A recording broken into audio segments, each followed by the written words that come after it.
Monsieur, vos papiers. Mayou. Oui, toi, vos papiers. Ça va, Mayungu. Oh, quel Mayungu? Je demande vos papiers. Eh bien, où? Eh bien, où? Tu vas où comment? Je demande vos papiers. C'est pas Mayungu. Oh, je vais te gifler.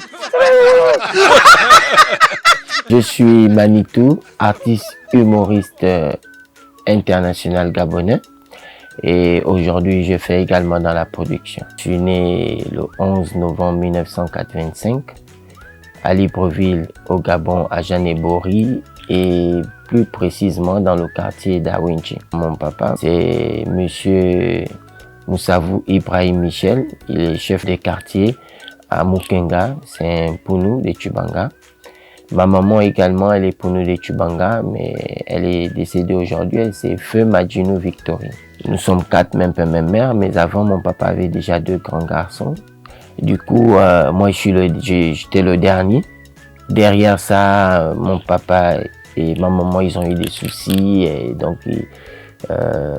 moi, je suis né à Wenje. Après, nous sommes allés à Franceville. Étant Franceville, c'est là où ma maman a décidé de partir du foyer. Et là, ça devenait très compliqué parce que moi, j'étais encore très petit.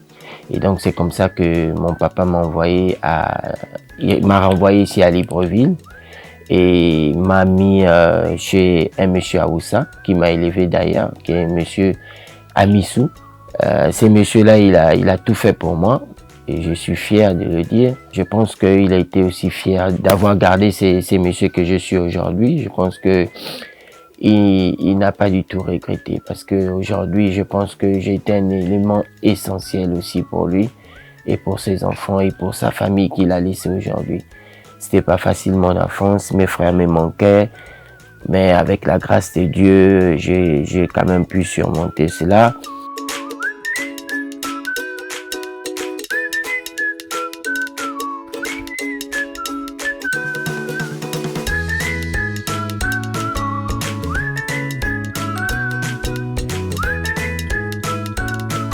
J'ai commencé on va dire quoi, préscolaire à Franceville. 4 ans, 5 ans, j'ai fait mon CP1. Et puis quand maman est partie, on essayait de lutter un peu, voir si je pouvais. J'ai fait le CP2. Après, ça devenait compliqué. Il m'a renvoyé, comme je vous disais, chez mon homonyme.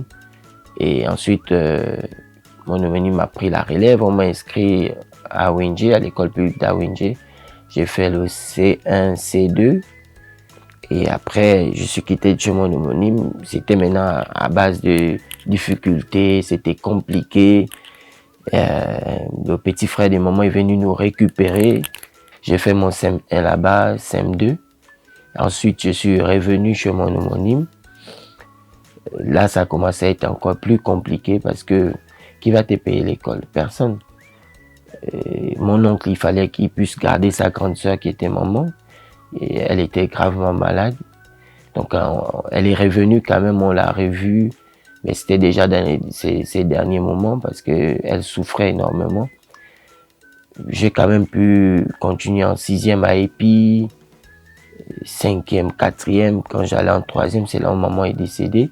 Et je n'avais plus de ressources, je ne savais plus comment faire. J'étais déjà un peu grand et je me suis dit, il faut que j'essaye de travailler. J'arrête l'école. Je soulevais les carreaux à Bâti Plus. J'étais payé à 2500 la journée. C'était vraiment très compliqué. Je travaillais sous le soleil. Et puis après, en 2002, déjà un peu avant, 98, je voyais un peu les De Funzu et Dibaku avec Lori Ragogo à la RTG. Et puis ça m'intéressait. J'essayais d'imiter ça avec mes frères et sœurs pour dire que moi c'est Dibaku, toi c'est De Funzu. Et puis je commençais à aimer la chose. Et puis après je me suis dit, ah mais tiens, vraiment j'ai aimé la chose. Parce que moi c'était le football. Et même mon papa, pour lui, il me voyait en tant que footballeur international.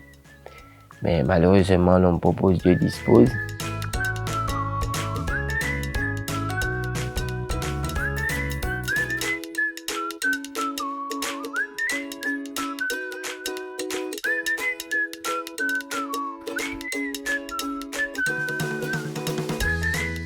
dans nos petites cérémonies familiales, là, les parents appréciaient vraiment. Ça rigolait et tout. Il y avait des moments où on me mettait même au milieu pour me dire non, viens, viens un peu faire un truc et tout et tout. Et j'ai dansé comiquement et tout et tout. En plein anniversaire, il y a un frère qui m'a vu en train de prester. Il m'a dit, mais dis-moi, tiens, ça te dit quoi de créer un groupe et on fait un peu comme les autres et tout. Et à l'époque, c'était le sourire à côté qui marchait avec le rire à gogo. Et j'ai dit, ouais, c'était une très bonne idée. Il fallait trouver le nom du groupe et on a créé le groupe Serrer les dents. Et boum, ça a démarré comme ça et puis voilà. Mais j'avais fait un rêve où j'étais sur un grand podium et il y avait du monde autour et j'avais le micro et les gens criaient. Et quand je me suis levé, j'ai chanté une chanson que Bikoku Suleiman aimait beaucoup chanter. Je disais, quand je me suis levé, c'était « C'est moi-même Manitou, c'est moi-même Manitou ». Et du coup, je me suis retrouvé avec mes gars et tout et tout. Ils m'ont dit « Ouais les gars, Makoro il disait que bon, moi c'est Makoro, l'autre c'est Bivici » parce qu'à l'époque, il fallait trouver des noms comiques un peu. L'autre disait que c'était lui Moussopou. Et ils m'ont demandé que mais toi ton nom, j'ai dit je me suis réveillé avec une chanson dans ma bouche et je disais c'est moi-même Manitou. Et je pense que c'est ce nom que je vais garder. Et je pense que c'est vraiment Dieu qui m'a envoyé ce nom. Parce que grâce à ce nom aujourd'hui, je suis Manitou, le grand Manitou, très connu. Et j'ai nourri ma famille à travers ces grands noms. Je suis connu à travers ces grands noms.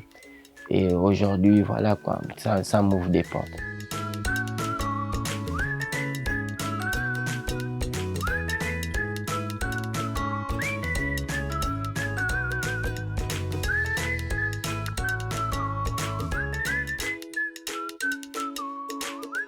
J'ai commencé en 2002 avec le groupe Serrer les dents. Je me suis concentré et après, j'ai laissé mes gars. Je me suis mis avec Suleiman.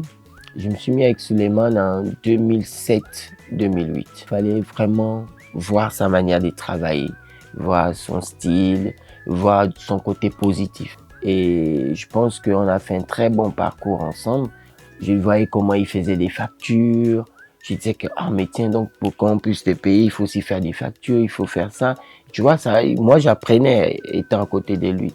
J'ai regardé un peu sa manière de monter sur scène, son style, tout ça.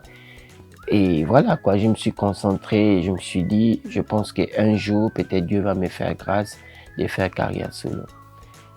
Et comme par hasard, il est allé en France.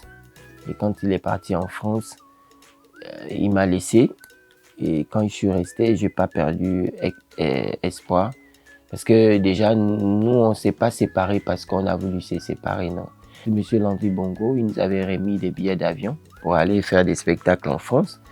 Et le grand, lui, il est parti avec mes sous, avec mon billet d'avion. Il est parti. Et quand il est parti, ça m'avait fait très, très, très mal. Le fait d'être resté, ça m'a donné des ouvertures. Il y a un monsieur de Nestlé Gabon qui m'a appelé pour me dire Manitou, je veux produire l'un des films et tout, un peu comme fait Jamel Debbouze et tout. Moi, je lui ai dit non, j'ai pas la vision d'abord de Jamel. C'est du Jamel, c'est du One Man Show Machine. Moi, j'ai la vision de Go Michel. C'est là où il m'a dit, ouais, c'est une très bonne idée. Il m'a produit le premier DVD. C'est comme ça que j'ai commencé à avoir mes propres enfants, moi, qui est le premier Kirikara. D'accord, de toutes les façons, j'avais appelé 13 humoristes. Il y a eu 3 juste qui ont cru à mon projet. Donc, il y avait Kirikara, Bébé la Doudou et le défunt Mopeni. Et donc, ils se sont mis avec moi. Les gars me respectaient, ils m'appelaient le boss. À cette époque-là, il y avait trop d'inspiration. J'ai écrit vite, rapidement, 4 sketchs. Je me suis fait produire par Nestlé Gabon. Et je vous avoue que ces DVD-là, je pense que ça a été les meilleurs DVD de tous les temps. Ça m'a donné ma personnalité, ça a vraiment déclenché ma carrière. Donc quand Suleiman est rentré, les DVD avaient déjà pris tout le Gabon. Donc c'était trop tard.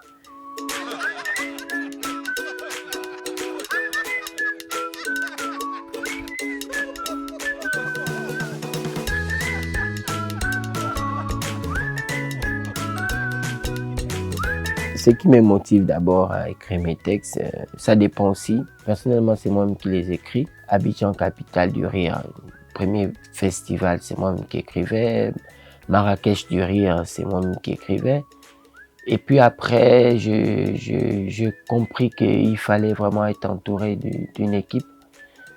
Donc j'ai fait appel à Patrick Charferry, qui écrit très bien, qui fait dans l'écriture des textes et tout. Donc on travaille en équipe. Je pense que quand j'ai un grand festival, je peux avoir un sujet, et toutefois je travaille avec eux parce que c'est leur métier, le métier de l'écriture. Donc voilà, aujourd'hui,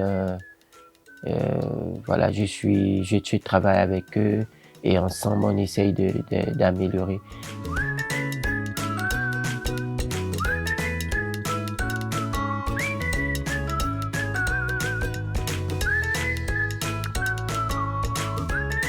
Tout le monde sait qu'aujourd'hui, Manitou, il est dans une, je ne veux pas dire une nouvelle relation. On a déjà 7 ans ensemble, on a 3 enfants. Elle est connue de tout le monde qui est Wilkras Ngeti. Donc voilà, je préfère dire que les gens, ils connaissent. On n'est plus à présenter, ils savent. Partout où je suis, la personne est là. Je qualifie Wilkras Ngeti comme ma maman. Aujourd'hui, toutes mes publications, je l'appelle maman. Et c'est un fait exprès. Je pense que la maman résume tout en fait. Et donc voilà, pour moi c'est ma maman. C'est la personne que quand j'essaye d'aller vers la gauche et que c'est pas bon, elle essaye de me redresser. Et je pense qu'elle n'est pas rentrée dans ma vie par hasard. Je pense que c'est un élément essentiel dans ma vie, dans ma carrière, comme je le suis aussi pour elle. Je suis un papa adorable, très adorable. C'est vrai qu'un papa reste un père. Quand il tape le poing sur la table, c'est normal, c'est pour recadrer les enfants. Mais sinon, mes enfants m'aiment énormément. Ils sont fiers de m'avoir comme papa. Dans la première relation, j'ai 4. Avant que je ne croise Wilkras, j'avais fait une fille dehors. Et Wilkras est venu me donner 3 bébés, dont 2 garçons et une fille.